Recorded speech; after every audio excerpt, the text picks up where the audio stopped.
Good morning बच्चों। आज हम डिस्कस करेंगे nature of force between two stationary point charges and further we will discuss Coulomb's law. Students, it has been experimentally proved that two similarly charged bodies repel each other and oppositely charged bodies attract each other. Right? Now, what is the nature of force between them? How does this force acts between two stationary point charges? First thing, what are the point charges? Point charges means the charges which occupy the least space, negligible space. Right? Now, suppose these are the 2 point charges, 1 point charge and this is another point charge. If they are similarly charged, suppose, then what happens? They repel each other with a force. And how does this force act? This force always acts along the line joining the center of the two charges. Means we connect this line, suppose, center to center. Then this charge will repel this charge through a force. Suppose the force is F. Then this charge also repels this charge with the same force F.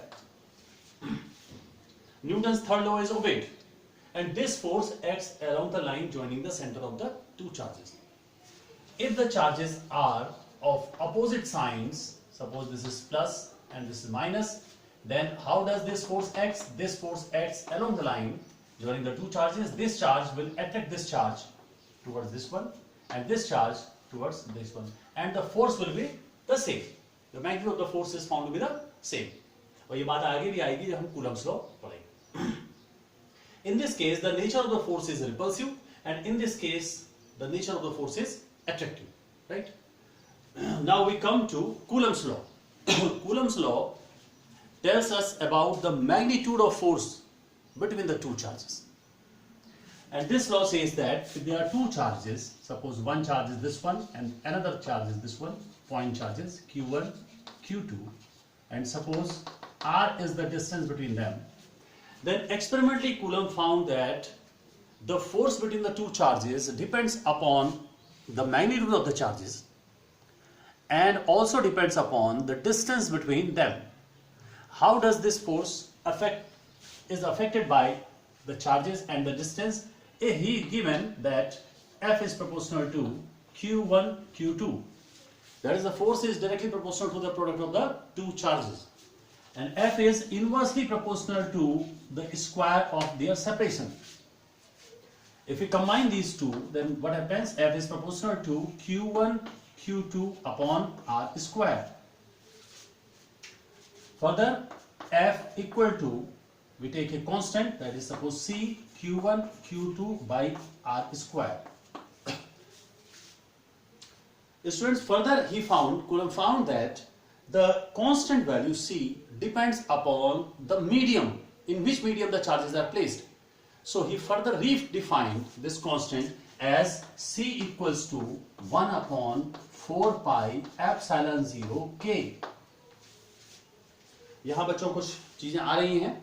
Epsilon 0 को बोलते हैं हम यहाँ पर permittivity of free space, and K is the dielectric constant of the medium. इनकी बात हम फिर करेंगे. अभी मैं इस फॉर्मूले को पहले कंप्लीट करता हूं. यहाँ पे देखिए F इक्वल टू क्या हो गया ये formula? F equals to 1 upon 4 pi epsilon 0 K into Q1 Q2 by R square. Right? Now what are these things? Epsilon 0 K, you know that Q1 Q2 are the charges, R is the distance. Now what is epsilon 0 and what is K? Students, K is called the dielectric constant of the medium. ये पहली बार यहाँ पर फॉर्मूले में आ रहा है. This is known as the dielectric constant of the medium, and it is a unitless and dimensionless quantity. इसकी बात आगे भी आएगी, हम बात करेंगे, वहां से भी प्रूफ हो जाएगा ये. But remember that it is unitless and dimensionless quantity. The value of K equal to 1 for free space. For free space. Free space means air or vacuum. Air or vacuum. Air हो या vacuum हो तो आप K की value 1 ले लेंगे. The K value of K is greater than 1 for any dielectric medium, for any dielectric medium.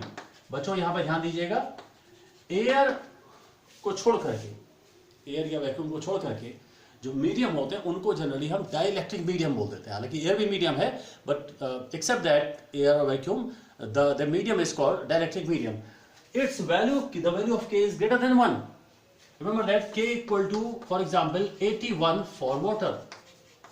तो ये k की वैल्यू आप याद नहीं रख सकते बच्चों, लेकिन ये नोन वैल्यूज हैं, ऑब्जर्व वैल्यूज हैं, अलग अलग मीडियम के लिए निकाली जा चुकी हैं, टेबल अवेलेबल है। वाटर के लिए जरूर आप याद कर ले, चाहे k equal to 81 for water, otherwise it will be given to you in doing the numericals or other things. The value of k will be given. K equal to infinite for metallic medium. For metallic medium. Metallic medium अगर होगा copper, silver, gold इस type का medium होगा, then k will be infinite. Means the force will become 0. अगर infinite medium होगा तो ये जो k की वैल्यूज हैं आप समझ रहे होंगे, f is inversely proportional to k. k की वैल्यू बढ़ेगी तो f की वैल्यू कम होती जाएगी। Same charges are placed at the same distance apart in a medium whose dielectric constant is greater than the force will be reduced. Air में जो value होगी force की, वाटर में रखेंगे आप तो और कम हो जाएगी, और मेटालिक मीडियम में फोर्स की वैल्यू 0 हो जाएगी। What is epsilon 0? Epsilon 0 it is a constant, it's value is 8.85 into 10 power minus 12। और यूनिट बच्चों यहां से यही से आएगी, ये यूनिटलेस क्वांटिटी नहीं है, यूनिट यही से निकालेंगे तो क्या हो जाएगा, coulomb square newton -1 metre -2। It is called permittivity, permittivity of free space. This is called permittivity of free space. अब बच्चों एक बात ध्यान रखिएगा, जब आप इस फॉर्मूले को यूज करेंगे तो याद देखेंगे कि अगर मैं इस फॉर्मूले को यूज करूंगा तो बार बार ये हमें करना पड़ेगा 1/4 इंटू 3.14 इंटू दिस वैल्यू। ऐसा सिस्टम, इसकी ऐसा यूनिट है, ध्यान रखें। तो बार बार रखेंगे तो ये कन्वीनियंट हो जाएगा हमारे लिए कि हम इसको डायरेक्ट हम सॉल्व कर लें, 1/4 पाई एप्सिलॉन 0 को डायरेक्ट सॉल्व कर लें। 1/4 इंटू 3.14 इंटू 8.85 इंटू 10 पावर -12। तो ये वैल्यू जो सॉल्व होके आएगी 9 इंटू 10 पावर 9, और यूनिट हो जाएगी न्यूटन मीटर स्क्वायर कूलम -2। ये वैल्यू आप डायरेक्ट याद रखें। लेकिन ध्यान रखें कि 1/4 पाई एप्सिलॉन 0 की वैल्यू अगर आप ये रखेंगे 9/9, then remember that the charges must be in coulomb and the distance would be in meter only, and force will be determined in Newton. So you have to remember this one, this जो मैंने underline कर दिया है। अगर आपको ये formula use करना है अच्छे तरीके से तो ये आप याद रखेंगे, means the force between, the expanded form of this formula is the force between the two charges, either it is repulsive force or attractive force. The magnitude of the force between the two charges is equal to 1/4 pi epsilon 0 k into the product of the charges upon the square of the distance between them. ये formula बच्चों यहां पर आप इसको SI system में इस फॉर्मूले को यूज करेंगे, लेकिन यही फॉर्मूला अगर ESU इलेक्ट्रोस्टैटिक यूनिट में हो, कूलम्स फॉर्मूला इन ESU, अगर मैं बात करूं अलग से Coulomb's formula in ESU electrostatic unit. ध्यान रखें बच्चों कि इलेक्ट्रोस्टैटिक यूनिट में चार्जेस को स्टेट कूलम में लेते हैं, डिस्टेंस को सेंटीमीटर में लेते हैं, फोर्स डाइन में, यानी कि ये इलेक्ट्रोस्टैटिक सिस्टम एक तरीके से सीजीएस सिस्टम से मेथड होता है। पर remember that we take stat coulomb, और एक रिलेशन आपको याद रखना होगा, 1 coulomb equal to 3 into 10 power 9 stat coulomb, 9 stat 1 coulomb equal to 3 into 10 power 9 stat coulomb. अगर बच्चों यहां पर ये जो 1/4 पाई एप्सिलॉन 0 की वैल्यू आई है, अगर मैं इसको यहां पर सॉल्व करता हूं ESU के लिए, न्यूटन को डाइन में कर देते हैं चेंज, मीटर को सेंटीमीटर में, कूलम को स्टेट कूलम में, तो ये वैल्यू आप फाइंड करेंगे तो इसकी वैल्यू 1 आ जाएगी, right. Then if the formula will be 1/k q1 q2 by r square. ये फॉर्मूला हो जाएगा ESU में, लेकिन ध्यान रखेंगे ESU में q1 q2 को रखेंगे स्टेट कूलम में, डिस्टेंस को रखेंगे मीटर सेंटीमीटर में, only centimeter, state coulomb, then the force will be obtained in terms of dyne, right? Remember that K is dimensionless. ये formula electrostatic system, unit of system में हम यहां पर use करेंगे। This is the formula for तो force between two stationary point charges, हम क्या करेंगे, डायरेक्शन की जहां तक बात है नेचर की, if the charges are opposite it will be attractive, if charges are similarly signed, having the same sign, then it will repel each other, opposite sign it will attract each other, the magnitude of the force will be obtained by this formula, right? बात करते हैं limitations की. What are the limitations of Coulomb's law? Remember that Coulomb's law is applicable for point charges, right, or like point charges. Otherwise there is no limitation on Coulomb's law. It is applicable to as long as large the distance or very small distance up to the nuclear distance. Nuclear distance 10 power minus 15 metre के अंदर भी ये force Coulomb's law applicable है, और कितनी भी बड़ी distance के लिए भी एप्लीकेबल है, लेकिन पॉइंट चार्जेस होने चाहिए. Either should be point charges और लाइक पॉइंट चार्जेस, राइट? और इस बात को जरा समझ लीजिए आप. लाइक पॉइंट चार्जेस का मतलब क्या है कि अगर दो चार्जेस यहां पर सपोज कर लो ये है, और ये डिस्टेंस सपोज कर लो 1 सेंटीमीटर है, ये डिस्टेंस 1.5 सेंटीमीटर है सपोज कर लो, और इनके बीच में जो डिस्टेंस है दैट इज 3 किलोमीटर, राइट?